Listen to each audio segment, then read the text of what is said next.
Yun, good morning mga kasuelo, may buntag. At kumusta po kayo? At panibagong umaga na naman po. Maraming salamat kay Apong Ginoo sa umaga na ito.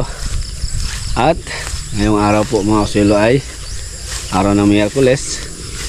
At ngayong araw nga po ang schedule ng may activities sa barangay ngayon. Kaya maaga tayo nag-linis sa ating mga alaga.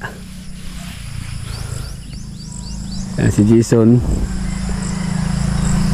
yun, tapos si Victoria nandun,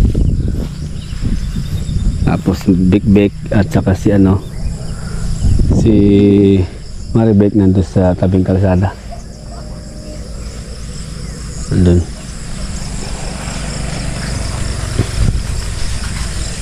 Nagkasabay-sabay mga kasuelo yung schedule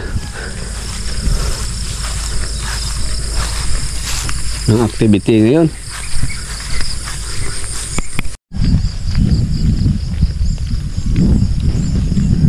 So ngayong araw mga kasuelo ay ngayon daw mag-umpisa ang doon sa palayan, doon sa bago nating pagtamnan. Yung nag-request kasi kami sa DE na ipa-tractor namin doon sa palayan dahil di nga obra yung aking kuliglig.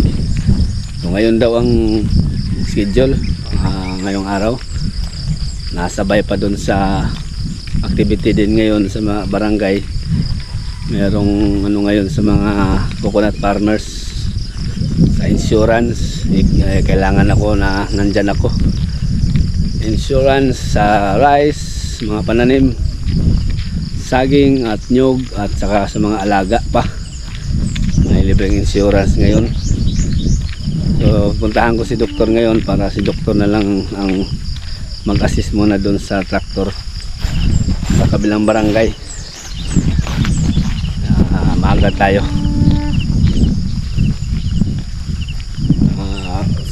Ngayong week na to mga kasuelo medyo loaded po ako. Kaya ngayon sinubukan ko mag vlog ngayon. Puntahan ko lang si doktor. Tapos kung maaga matapos yung activity din sa barangay, na lang ako doon. Tsaka na lang ako pumunta doon sa palayan natin. Dito na tayo sa tubod area mga kasuelo. Andyan si doktor. Pinuntahan natin andyan. Pero bumaba muna ako, nakita ko malinis na yung palayan namin nandun, isang diretso. Kasi sa amin pa yung malinis, yung iba wala pa, hindi pa sila nakapag wala pa siguro tubig. So yung sa amin malinis na.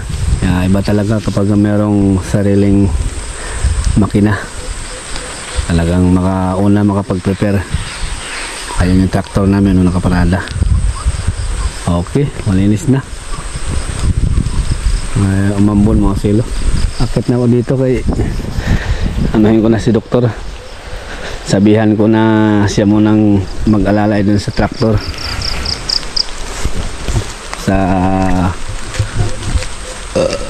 kabilang barangay. Kaya meron akong activity. Pero pag matapos ako na maaga dyan, hahabol na lang ako para kasi ayusin pa yung pilapil nun. Kasi tsak, masisira yung pilapil niya kasi dadaanan ng malaking traktor. Yan.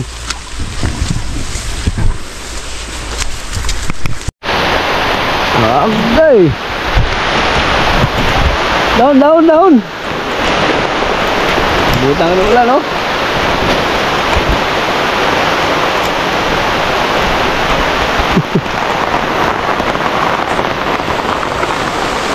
Surveyin daw namin ni doktor doon sa palayan, maaga pa. Kasi ngayon ang schedule alas 9. So siya muna ang mag-assist mamaya.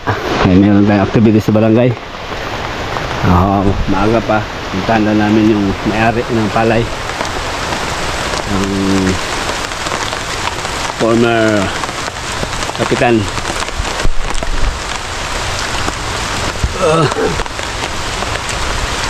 Ito, parang pasaka. Ha? Ako natin matapos ako. Oo. Dapat daw makauna kami. Matulog yung matas. Nagkakaudan. Malakas ang ilan.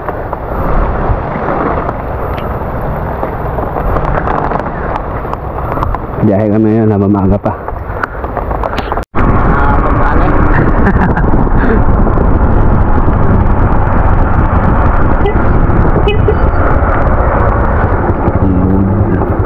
Balik ko pa. Sino nga ang tayo mo ano yan eh. Ha? Sino nga ang tayo mo ano eh. Meron. Kung nagdahan nila na yun. Masuga itong dapat ba? Itong bahay ba? No? Oo. Hangat to. Mula yung mga to, alay nila Ramon. Ano eh? Subay. Yung muna yun ay ba niya? Naroy, kanda to stock. Ano may dadaon niya?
Dinali na pala nila mga suelo. Kahapon daw. Kahapon nag-request. Kahapon kami nag-request. Eh, binanatan pa lang kaagad. So yun. Pero ayun ang itsura. Kailangan pang balikan ito. Grabe ang damo.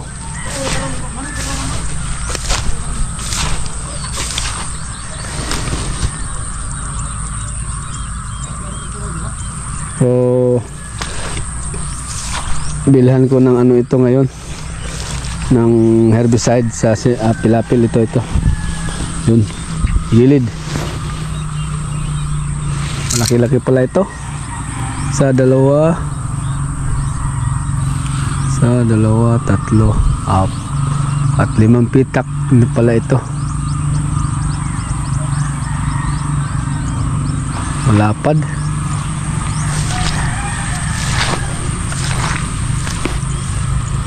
Malapad ito kaysa doon sa gas area na pinagtamnan natin dati. So ang mapipinis nito mga suelo yung ating kuliglig na. Pero mukhang pabalikin pa namin yata. Dahil hindi pa nadurog lahat talaga yung ano, damo. Pero okay na kaysa dati.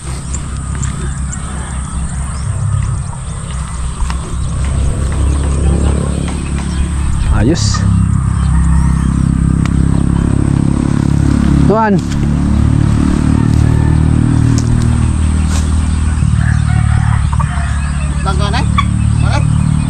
Lataan mo na eh. Di apa ay. Gilid.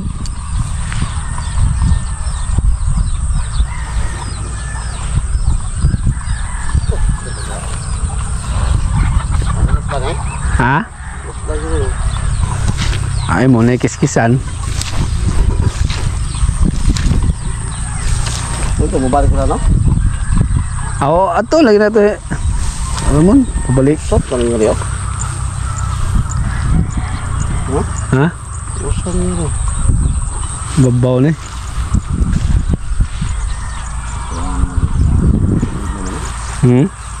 Sundod na. Alikabaw niya ako eh.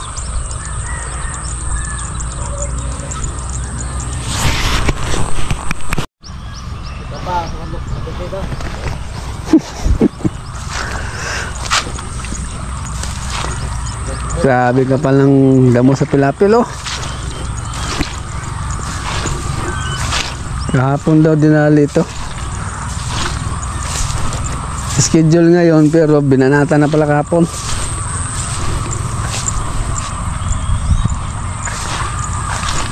Sorbe-sorbe kami kung saan kami maglagay ng sabuyan ng binhi din eh.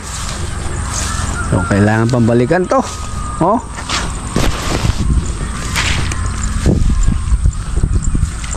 Sus. Ha?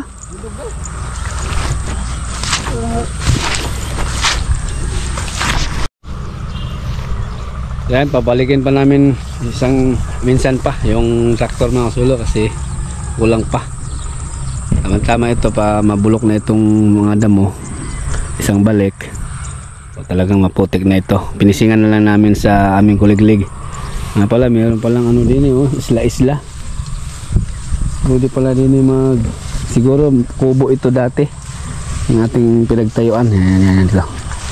Yan. Pwede pala ano din eh. Mag kubo din eh. Kasi kami na daw mag-maintain ito. Itong palayan na ito. So kailangan may din eh, silungan. Kapag magtrabaho kami ni doktor dito. Kasi walang silungan oh. Sa gitna kami. So yan, nakikita nyo pong malinis na or na ano na. Yan pong tatrabahoin namin yung doktor. Isa, dalawa, tatlo, apat, limang pitak pala. So kami na daw ang maintain dito. So maganda dito magtayo ng kubo-kubo. So sa una lang ito kasi mga silo, mahirap. Kapag na-maintain na namin ito, okay na ito. Oh, tulad din yun. Hindi nga ako na sa palanda mo. Ha? Padyag lagi? Oo, kubo-kubo. Sabihan natin yung former kapitan, yung may-ari din na magtayo ng kubo-kubo din. So yan, ninarangan na ni doktor yung tubig o pilapil para makapundo. Dadalhin namin yung kuliglig dito. Kami ng sabuyan ng binhi. Sa kabila mga silo, wala pang hindi pa nakapagpataktor din. So yan, nasirado na namin yung pinagdaanan ng traktor. Dito pala sila nagdaan. Dalawa daw ang traktor na bumanat dito kahapon, baliktaran. So ito na, okay na mga silo. Balikan na lang namin ito ni doktor. Kala ko may operasyon ngayon, tapos na pala. Okay. Mayroong paglagyan ng kubo doon. Sabihan natin yung may-ari nini na magtayo ng kubo-kubo. Kami na mag-maintain dito. Ninong din kasi sa kasal ni doktor yun, yung may-ari dito. Kaya sa amin pinagkatiwala itong palayan na ito. Kasi tatlong anihan na hindi na anihan ito, hindi na tamnan. Kaya mga silo, pinalikan ko lang yung buntis na kalabaw natin para ma-swimming. Swimming ko na. Kay may activity ngayon. So nasabihan na namin din si former kapitan na okay na yung palayan niya. Tapos sinabi ko rin yung pwesto doon na mayroong mapaglagyan ng kubo. So papalagyan daw niya. Lagyan namin ng kubo doon para may silungan kami ng doktor kapag magtrabaho kami. Yan ang aming activity or gagawin kapag matapos ko na itong aking tungkulin ngayon at bukas, dahil bukas may deworming sa mga kalabaw. Iuwi na ako kay meron pang asikasuhin ngayong umaga. Yan, nalikom ko na lahat mga kaswilo. Yung mga farmers nag-uwian na yung iba sinundo ko, yung mga malalayo. Saman? Balik ko pick up. Gala ko na kambal dito.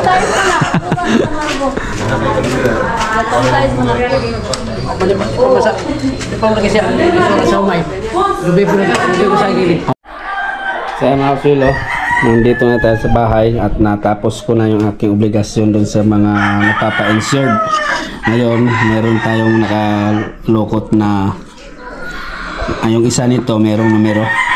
Yan ang aking ipapabunot mga kaswilo sa hindi pa nabigyan ng bupalo na kalabaw, kasi meron po kasing available na isang kalabaw ngayon. Yan ang ating papabunot sa kanila. Makakuha ng may isang ano ako dito na sinulatan ko ng number 1. Ha? Ito Bitaw. Oo, bunot mo. Saan ro? Mali ano na lang to. 2, 4, 6. Yan ang ating papabunot. Yan ni Andro, Yoyoy, Pipi. Kasi andyan yung kalabaw para makuha na nila kung sino makakuha. Okay. Hintayin ko lang muna yung bubunot. Tapos yung dalawa papabunot ko lang dito sa kay mama siguro at saka ano, kasi hindi sila makapunta din yung malalayo. Lagay ko na ito sa kuan, sombrero, para ganun-ganun na lang ba. Sige, pabunot ko lang. Dah ako kusa. Tring. Kusa. Mau na swerte. Abli bang usah? Ayo na ko. Wala kadulpo na, kadulpo. Dulpo ba? Oh, kano usaw. Wala usah. Kana yoyo na. Hindi abang wan. Wala ka Andro na. Andro man nakuha. So ang pinalad na nakabunot ay si Andro. So si Andro ang tatanggap ng kalabaw. Ayon mga kasulo, hapon na. At yung isang mission ko ay natapos na din sa wakas. Na-insured na lahat yung mga dapat na magpa-insured. Ang insurance ng nyog at saging at mga alagang hayop. Pati sa atin mga alaga ay pina-insured ko na rin. So ang isa pang mission natin ay bukas na naman ay may pupunta dito ng Taga City Agriculture din para naman sa mag-inventory ng mga hayop dito, kalabaw, baka, kambing at bakuna, purga at vitamins inject. Yan ang ating mission bukas po. Bale, dalawang area ito. Dito na area, pinagtipon-tipon ko dito bukas yung kalabaw, baka o ano bang hayop na yan dyan, kay Tiyoy, kay Doming, sa mangga, puno na mangga, para kung sakasakaling may maglandi daw ay iiay nila lahat. Purga, libreng purga at vitamins. Tapos doon yung isang area doon sa doon sa tabing ilog. Yan ang ating second mission. Tapos meron pang pangatlong mission, yung assembly meeting sa barangay. Yung mga nagawa natin sa barangay, report tayo kung ano ba ang mga nagawa natin sa barangay. So yun ang ating i-report. Yun na natin, para pagkatapos niyan, balik na tayo sa dating gawi sa palayan dahil medyo din yung palayan namin ni Doktor. May nadagdagan na naman. Sige, at okay na ako sa Kalabaw. Victoria nandun na at si Jason nandyan. Maraming damo dyan. Si Maribik Bik okay na. Si Mrs. at CJ andun sa mga kambing, pinauwi na daw nila, paakyat na. So si Princess dadaanan namin pag uwi, nandun sa kabila. Ayos. Medyo napalaban tayo kanina mga sulo kasi maraming yung iba kasi kampante sila dahil nakapag-register na daw sila noong nakaraang taon. Nga pala, hindi sila pala pwede nun. Dapat pala taon-taon sila magpa-register sa kanilang mga tanim na nyog, saging. Kaya yun, nilipot ko na naman yung mga tao. Sinakay ko, sinakot ko. Dinala ko sa barangay hall, yun yung ating mission kanina. So maghapon yung sir namin dyan. Okay, maraming salamat kay sir. Hindi ko natanong yung pangalan, parehas kami busy. Okay, yan ang activity ng araw. So bukas, hintayin ko na naman ang taga City Agriculture. Ako naman mag-assist katulad dati. Okay. So magandang araw po mga kasulo ulit sa inyo at panibagong umaga. Ayan, at nandito kami sa tabing ilog. At nandito na nga kung saan ay gaganapin yung pag-iay at purga at vitamins. So ayan na ang taga City Agriculture. Nagumpisa na sila.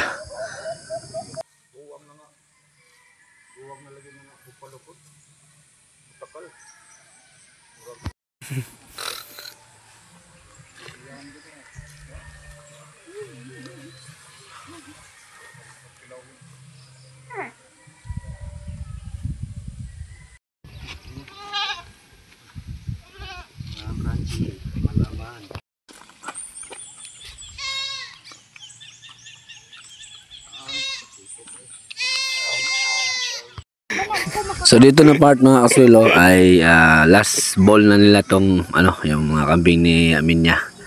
So pagkatapos ito, yayain natin ng pananghalian. Naghanda si Mrs. doon sa bahay. Doon natin pakainin bago sila umuwi. Yung ating mga magigiting na taga City Agriculture na anong tawag nila dito? Bitbit yata itong nila dito. Nga pala itong mga kambing nito ay kalahi sa mga kambing ko kasi nag-swap kami, lalaki tapos babae sa kanila. So yun, nakapagpalahi na. At yan na nga po mga kasulo, natapos na nila lahat na mag-deworming at vitamins. So naghanda na si Mrs. para sa kanilang pananghalian.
Ayan mga kasuelo, nagsiuwian na yung ating bisita galing sa City Agriculture ng mga sa pagpurga ng mga livestock, baka, kalabaw at kambing. Kasama ko nga pala si Princess dahil pinainom ko sa ilog at napakain na rin natin yung ating bisita kanina. So, meron na naman tayo pong isang accomplice na nagawa ngayong araw. Kahapon unang accomplice, pangalawang accomplice ngayon, at bukas meron na tayong meron pang bukas, meron pa akong haharapin bukas dahil barangay assembly bukas. Ay, bukas ba? Hindi pala, sa linggo pa pala. So nakapag na ako din sa mga may mga alaga kalabaw, napurga na yung kanilang mga alaga. Tapos yung sa akin pala, si Maribit at si Prince, Big lang aking na papurga at na vitamins. Si Big lang pala kasi hindi magpahuli si Maribit lang, kasi si Big yung anak niya hindi magpahuli. So ang ginawa ko, nang hingi na lang ako sa kanila ng gamot. Ako na lang mismo magturok, magpurga sa kanila. At nanghingi rin ako kasi itong ating ibang mga alaga, yung mga kambing, hindi ko na sila pinapunta doon sa ating kambingan dahil malayo na at meron pa silang pupuntahang ibang barangay. So, nanghingi na lang ako sa kanila ng medisina, purga at vitamins. Francis, busog na siya, inom na siya. Dito natin ilagay, dito yung kanyang pwesto. Dito natin ilagay sa puno ng nyug.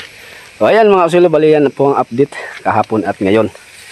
Putol-putol muna ang ating vlog dahil hindi nga ako makapag-focus pa sa ngayon dahil may mga obligasyon pa ako sa barangay. May related sa agriculture. Committee nga ako ng agriculture, kaya kailangan kapag mayroong ganyan na mga activity, nandyan yung ating presensya. So okay na.